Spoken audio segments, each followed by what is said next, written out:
कर्म एक अटल नियम है जो हमारे हर अच्छे और बुरे कार्य का हिसाब रखता है। भगवान बुद्ध कहते हैं, जैसा कर्म करोगे वैसा फल पाओगे। आज हम इस वीडियो में समझेंगे कि इंसान के बुरे कर्म कब और कैसे उसके जीवन में वापस आते हैं। इंसान के बुरे कर्म कब वापस आते हैं? कर्म जीवन का ऐसा नियम है जो अटल और अमिट है।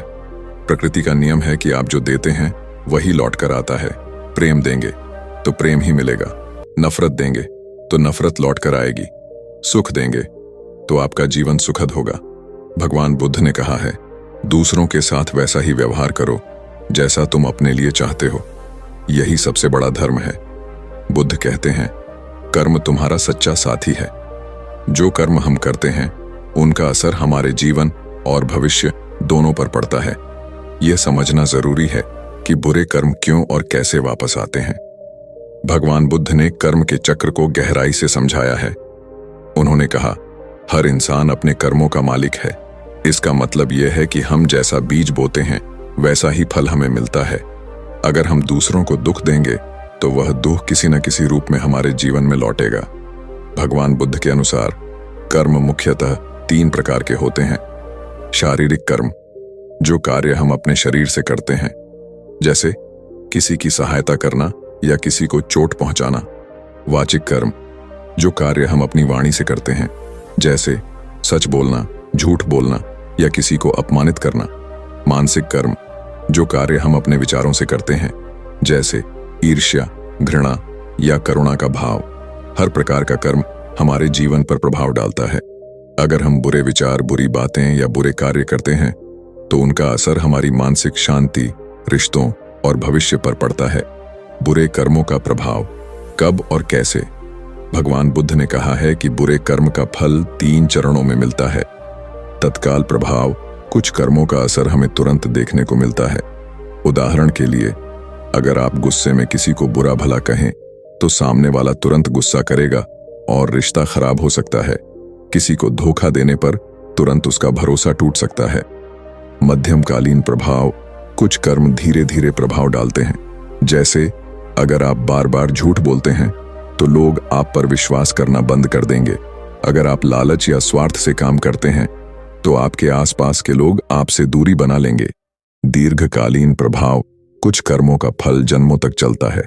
बुद्ध कहते हैं, जो कर्म इस जन्म में अधूरे रह जाते हैं वे अगले जन्म में भी फल देते हैं। अगर कोई व्यक्ति जीवन भर दूसरों को तकलीफ देता है तो उसके बुरे कर्मों का बोझ अगले जन्मों तक उसका पीछा करता है। कहानी, कर्मों का हिसाब। एक बार एक धनी व्यापारी था जो बहुत स्वार्थी और लालची था। वह गरीबों का शोषण करता और लोगों से झूठे वादे करके उनका धन हड़प लेता। एक दिन एक गरीब किसान उसके पास आया और कहा, सेठ जी, आपने मुझसे वादा किया था कि आप मेरी जमीन का उचित दाम देंगे, लेकिन आपने मुझे बहुत कम पैसा दिया। व्यापारी ने हंसते हुए कहा, तुम जैसे गरीबों का हक छीनना मेरा अधिकार है। जाओ, जो करना है कर लो। समय बीता, व्यापारी का व्यापार ठप हो गया। उसे अपने घर का सामान तक बेचना पड़ा। वही किसान जिसे उसने धोखा दिया था अब एक सफल व्यापारी बन चुका था। एक दिन उसने उस व्यापारी से कहा, याद है आपने कहा था कि गरीबों का हक छीनना आपका अधिकार है? देखिए, आज वही गरीब किसान आपको दान देकर आपकी मदद कर रहा है। यह कर्मों का खेल है। यह कहानी सिखाती है कि समय भले ही लगे, बुरे कर्म हमेशा लौट कर आते हैं। भगवान बुद्ध कहते हैं, जो व्यक्ति अपने कर्मों को समझता है वही सच्चा ज्ञानी है। उनके अनुसार बुरे कर्मों से बचने का एकमात्र तरीका यह है कि हम अपने विचार, वाणी और कार्य को शुद्ध रखें। विचार, अगर आप अपने मन में दूसरों के प्रति घृणा रखते हैं तो वह आपके व्यक्तित्व का हिस्सा बन जाता है। वाणी, झूठ बोलने से न केवल दूसरों को नुकसान होता है बल्कि आप अपनी साख भी खो देते हैं। कार्य, किसी को चोट पहुंचाने से या किसी का हक छीनने से आपका कर्म चक्र दूषित हो जाता है। बुद्ध कहते हैं, अपने जीवन को सकारात्मक बनाओ। जो जैसा करेगा वह वैसा भरेगा। बुद्ध ने हमें बुरे कर्मों से बचने के लिए कुछ महत्वपूर्ण बातें सिखाई हैं। अपने मन को शांत करने के लिए ध्यान करें। इससे आप सही और गलत में फर्क समझ पाएंगे। हमेशा सच बोलें और न्यायपूर्ण कार्य करें। किसी भी जीव को चोट न पहुंचाए। सरल और ईमानदारी से जीवन जिए।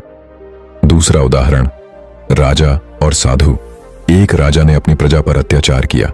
उसने गरीबों का धन छीन लिया और जंगल काटकर महल बनाया। एक दिन एक साधु ने उसे चेतावनी दी, राजन, प्रकृति के नियम को मत तोड़ो, जो तुम बो रहे हो वही काटोगे। राजा ने उसकी बात को अनसुना कर दिया। कुछ साल बाद बाढ़ आई और उसका महल नष्ट हो गया। गरीबों ने उसकी मदद करने से इनकार कर दिया। राजा को समझ में आ गया कि उसके कर्म ही उसकी दुर्दशा का कारण है। हमारे हर कार्य की छाप हमारे जीवन और आत्मा पर पड़ती है। समय का चक्र। अच्छे कर्म का फल देर से भी मिल सकता है, लेकिन बुरे कर्म का फल अक्सर जल्दी लौटता है। आत्मा की शांति। अगर आप बुरे कर्म करेंगे तो आपकी आत्मा कभी शांत नहीं रह पाएगी। निष्कर्ष, कर्म ही जीवन है। बुद्ध कहते हैं, कर्म ही सबसे बड़ा सत्य है। यह समझना जरूरी है कि बुरे कर्म केवल दूसरों को नहीं, बल्कि हमें भी नुकसान पहुंचाते हैं। इसलिए हमें अपने हर कार्य को सोच समझकर करना चाहिए। जीवन में हमेशा सच्चाई, दया और करुणा का पालन करें, तभी आप सच्चे सुख और शांति का अनुभव कर पाएंगे। याद रखें, जो बोओगे वही काटोगे। कर्मों का खेल अटल है। तत्काल कर्म फल। कुछ कर्मों का फल तुरंत मिल जाता है। जैसे अगर आप किसी को चोट पहुंचाते हैं तो उसका जवाब सामने वाला तुरंत गुस्से या नफरत के रूप में दे सकता है। मध्यम कालीन कर्म फल। यह कर्म कुछ समय के बाद फल देते हैं। जैसे अगर आप किसी के साथ धोखा करते हैं तो जीवन के किसी और मोड़ पर आपको भी धोखा मिल सकता है। दीर्घकालिक कर्म फल। कुछ कर्मों का असर जन्मों तक रहता है। ये हमारे अगले जन्मों में भी प्रभाव डाल सकते हैं। बुद्ध कहते हैं, कोई भी व्यक्ति अपने कर्मों के फल से बच नहीं सकता। समय भले ही लगे, लेकिन कर्म का चक्र पूर्ण होकर जरूर लौटता है। भगवान बुद्ध कहते हैं, कर्म समय के चक्र में घूमकर जरूर लौटता है। इसका मतलब यह है कि हर कार्य का फल तय है, चाहे वह जल्द आए या देरी से। जैसे एक बीज बोने पर हमें पौधा तुरंत नहीं मिलता, लेकिन समय के साथ वह बड़ा होकर फल देता है। बुरे कर्म भी उसी तरह होते हैं। वे समय लेकर लौटते हैं, लेकिन उनका असर अटल होता है। इसलिए जो लोग सोचते हैं कि उनके बुरे कर्म का कोई असर नहीं होगा, वे गहरी गलतफहमी में हैं। आपके बुरे कर्म मानसिक अशांति और दुख का कारण बनते हैं। गलत कार्य करने से आपकी आत्मा पर बोझ बढ़ता है और जीवन में शांति खत्म हो जाती है। अगर आप दूसरों को धोखा देते हैं तो समाज में आपका भरोसा टूट जाता है। बुरा व्यवहार आपके रिश्तों को खत्म कर सकता है। बुरे कर्म आपके अगले जन्म तक असर डाल सकते हैं। भगवान बुद्ध कहते हैं, अपने कर्मों से कोई नहीं बच सकता। जीवन और मृत्यु के बाद भी कर्मों का हिसाब चलता है। बुद्ध का सबसे महत्वपूर्ण संदेश है, दयालु बनो और करुणा का भाव रखो। अगर आप दूसरों के लिए दयालु होंगे तो लोग आपके साथ भी वैसा ही व्यवहार करेंगे। जीवन में करुणा और सहानुभूति का महत्व समझें। यह आपके कर्म चक्र को शुद्ध करेगा। भगवान बुद्ध ने बुरे कर्मों से बचने के लिए यह उपाय सुझाए हैं। किसी भी जीव को हानि न पहुंचाए, चोरी न करें, झूठ न बोलें, नशे से बचें, गलत आचरण न करें। अगर आप दूसरों के प्रति करुणा का भाव रखेंगे तो आपके कर्म भी अच्छे होंगे। दान और सेवा से अपने बुरे कर्मों को कम किया जा सकता है। बुद्ध कहते हैं कि हमें अपने हर कार्य से पहले यह सोचना चाहिए, क्या मेरा यह कार्य किसी को नुकसान पहुंचा सकता है?